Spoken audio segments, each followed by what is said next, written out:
Oui, parce que ce sont des faits d'une gravité incroyable et qui ne se sont jamais produits en France. C'est pas du tout, comme l'ont dit Alain et Jean-Paul, des blagues de potage d'un animateur qui a une idée drôle. C'est une campagne massive, délibérée, répétitive, conduite par des gens qui savent exactement comment fonctionne cette enquête et qui savent comment tricher.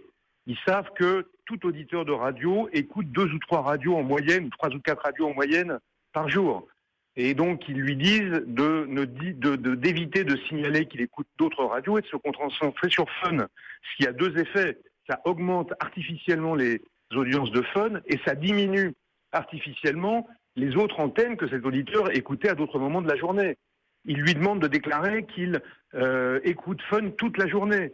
Ce qui augmente, ça a le même effet, ça augmente artificiellement la durée d'écoute de Fun, ça diminue l'écoute des autres radios. Donc c'est une tricherie massive et répétée, délibérée et organisée, et qui a pour effet de biaiser complètement les enquêtes d'audience, celles de Fun et les nôtres. Et c'est une tromperie qui touche en particulier pour nous les annonceurs. Les gens qui achètent des écrans publicitaires dans les radios le font sur la base des audiences qu'on leur donne, qu'on leur propose. Donc ça a un effet économique qui est très important pour nous. Denis Olivan, est-ce que vous aussi vous demandez à ce que les audiences ne soient pas publiées? Jean-Paul Becrou parlait uniquement des audiences de Fun Radio. Est-ce que vous souhaitez que toutes les audiences ne soient pas publiées?